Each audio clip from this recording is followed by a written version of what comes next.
Imagine this.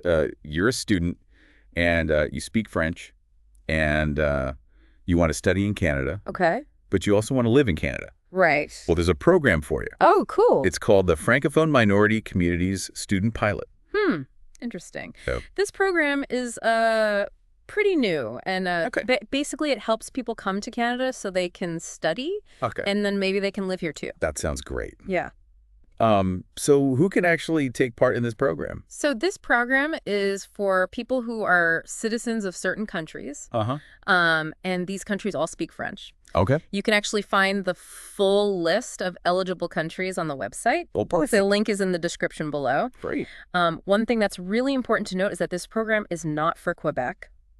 Oh, why not Quebec? Well, Quebec already has a large French-speaking population, so this program really wants to help other places in Canada that don't have as many French speakers. Really? Yeah, so it's about kind of spreading out the Francophone presence across the country. That makes a lot of sense. Yeah.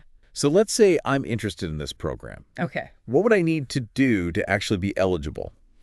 All right, so first you need to be going to school, Okay. and not just any school. Right. It has to be like a college or a university, a post-secondary institution. You also need to be a full-time student. Okay. And the program itself needs to be at least 2 years long. Okay. And it has to lead to like a degree or a diploma. Right. So pretty standard stuff for any kind of study program. Exactly. Yeah. Is there anything specific to this program, though? Yes, actually, there's a really crucial requirement. Okay. Over 50% of the classes in your program have to be taught in French. Oh, wow. So you really need to be proficient in French. Absolutely, yeah. Strong French language skills are essential for this program. So how do you prove that you're proficient enough? You need to achieve a certain level on a standardized French language test. You need to get a level 5 or higher on the Niveau de compétence linguistique Canadian scale. Oh, wow. That's a mouthful. Yeah, it's a bit of a long name. What does that translate to in English? It's basically the Canadian language benchmarks. Okay. Got it. And there are 2 tests that are approved for this program. Okay. The Test d'évaluation du français Canada, so that's the TCF Canada, and the Test de connaissance du français Canada, which is the TCF Canada. And can people find information about those tests on the website as well? Yes, absolutely. All the details about those tests are on the website. Great. The link's below. Okay, perfect. So we talked about the language requirements. Yeah. What else do I need to actually apply to this program? Okay, so you're going to need a letter of acceptance from the school you want to go to. Okay. It's called an LOA. Okay. And this letter has to specifically state that you're applying under the Francophone Minority Community's Student Pilot. So that's really important. Yeah, you need to make sure that the school knows you're applying through this program. Got it. And then you'll also need to show that you have enough money to support yourself while you're studying in Canada. Of course. Yeah. So that means tuition, living expenses, travel, all that. Exactly. Okay. And is there like a set amount that everyone needs to show, or does it vary? It actually varies depending on where you're going to school. Oh, okay. So some schools are located in bigger cities where the cost of living is higher. So you'll need to show more money if you're going to school in like Toronto or Vancouver, for example. Right. That makes sense. Yeah. And where can people find out exactly how much money they need? All that information is on the website. Of course, the link is below. Exactly. So we talked about the LOA. We talked about the financial stuff. Yeah. Are there any other documents that people might need? Yeah, so depending on your country of origin, you might also need things like a medical exam Okay. or a police certificate to show that you don't have a criminal record. Right. So that varies from country to country. Exactly. Okay. So now let's talk about like the long term. What happens after you finish your studies? Okay. Can you stay in Canada after you graduate? Yes. So one of the big perks of this program is that if you graduate and you meet certain criteria, you can actually apply to live in Canada permanently. Wow. So it's a potential pathway to permanent residency. Exactly. And that includes your family as well. Yes. So if you're eligible for permanent residency, you can also include your spouse or partner and any dependent children. So it's a really great opportunity for the whole family. Absolutely. So to be clear, what are the conditions that you need to meet to be eligible for permanent residency? All right. So you have to have lived in Canada during your studies. Okay. And not in Quebec, remember. Right. You need to have maintained valid temporary resident status the whole time. Okay. And you, of course, have to have obtained that eligible degree or diploma through the program. Makes sense. Okay. So we talked about bringing your spouse or partner and children. for permanent residency. Mm-hmm. What if you just want to bring them over while you're studying? Oh, yeah, there are options for that, too. Okay, what are those? So your family members could come to Canada on a visitor visa. Okay. They could potentially apply for a study permit if they want to study here as well. Or they could apply for an open work permit, which would allow them to work in Canada while you're studying. So there's a lot of flexibility there. Exactly. That's great. Yeah, it's really designed to make it easier for families to come to Canada together. So all in all, this seems like a really incredible program. It really is. A great opportunity to get a Canadian education. Yes. And potentially set down roots in the country. Absolutely. And it's all specifically designed for French speakers. Exactly. So it's a really unique opportunity. It is. One last thing before we move on. This program is pretty new, right? Yeah, it is. It's actually a pilot program. Okay, and what does that mean exactly? So it means that the government is kind of testing it out to see how well it works. So are there any chances that it might change in the future? There's always a possibility that they could make some adjustments based on how the pilot goes. Okay. Yeah. So it's really important for people to check the website for the most up-to-date information. Because things could change. Exactly. We've mentioned the website quite a few times. They have. Where can people find it? The link is in the description below. Perfect. You can find everything you need there, the list of eligible countries, details about the language test, information about the schools, all that good stuff. Fantastic. Yeah, it's really the best resource for anyone who's interested in this program. So we've covered a lot of ground today, but I feel like we've only just scratched the surface of this program. Oh, yeah. There's definitely more to talk about. There's so much more to explore. Yeah, we could talk about this for hours. We could talk about the impact that this program could have on Canada's Francophone communities, the challenges that people might face when they come to Canada, right. and the support systems that are in place to help them. Yeah, absolutely. So much to talk about. So much. But we'll save that for another time. Sounds good. We'll delve even deeper into the Francophone minority community's student pilot in our next episode.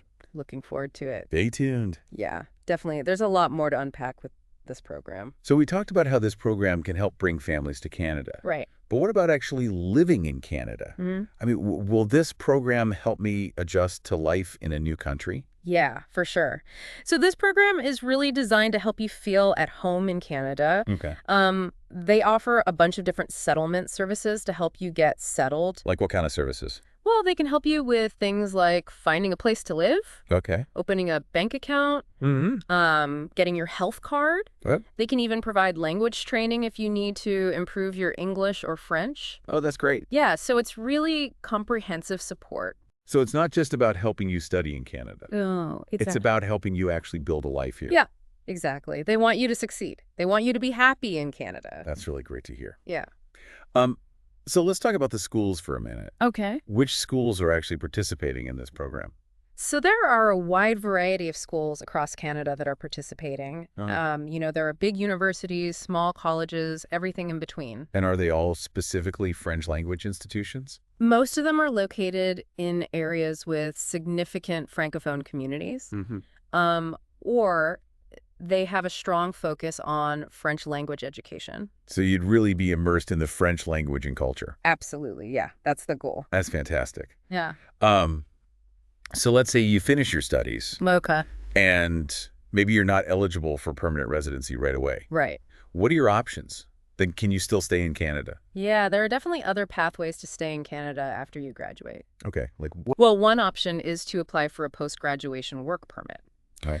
This allows you to work in Canada for a certain period of time after you finish your studies. And can that lead to permanent residency eventually? It can, yeah. So if you gain some Canadian work experience, it can really strengthen your application for permanent residency down the line.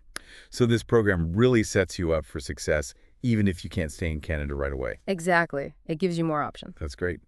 So we talked about all the documents you need. Right. Is there anything else people should keep in mind when they're applying?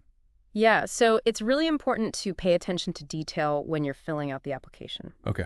Make sure you fill out all the sections completely and accurately because any mistakes or omissions could really delay the process. Or even lead to your application being rejected. Exactly. So you want to make sure everything is perfect. So double check, triple check everything. Yes, absolutely. And if you're not sure about something, what should you do? It's always a good idea to seek professional help. Okay.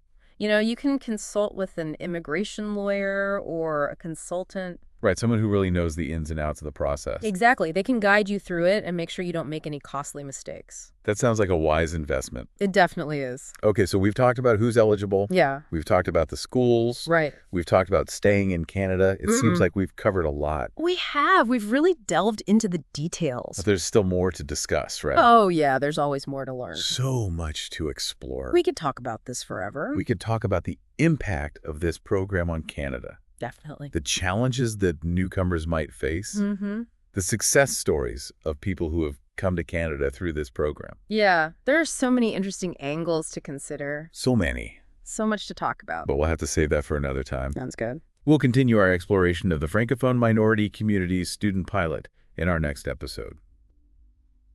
Okay, so we talked about the individual benefits of this program. Right. But how does this program benefit Canada as a whole? Well, it really strengthens Canada's Francophone communities. Oh, how so? Well, it brings in French speakers from all over the world, and it encourages them to settle in areas outside of Quebec. Oh, So yeah. it helps to spread out the French language and culture across the country. So it promotes diversity. Exactly. Oh, fantastic. Yeah, Canada really values multiculturalism, and this program is a great way to support that. Are there any potential challenges or downsides to this program? Well, I think the biggest challenge is making sure that newcomers have the support they need to succeed. Yeah. You know, they're coming to a new country, they might not be familiar with the culture or the systems, so it's important to provide them with resources and services to help them adjust.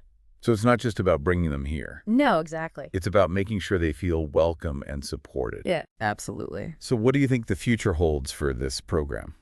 Well, like we said, it's a pilot program. Right. So the government is going to be evaluating its success. Okay. If it goes well, I think there's a good chance they'll expand it. Oh, that would be great. Yeah. Yeah. They might open it up to more countries or make it a permanent program. That would be fantastic. Yeah, it's really a promising initiative. It is. It's a win-win for everyone involved. Absolutely. Well, thank you so much for taking the time to talk to me today. It was my pleasure. This has been a really insightful conversation.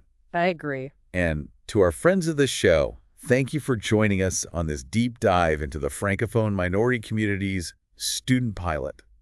Thanks for listening. We hope you found it informative. And if you're interested in learning more, be sure to check out the website. All the details are in the description. Don't forget to subscribe to our show for more insightful discussions, and we'll catch you in the next episode. See you next time. Have a great day.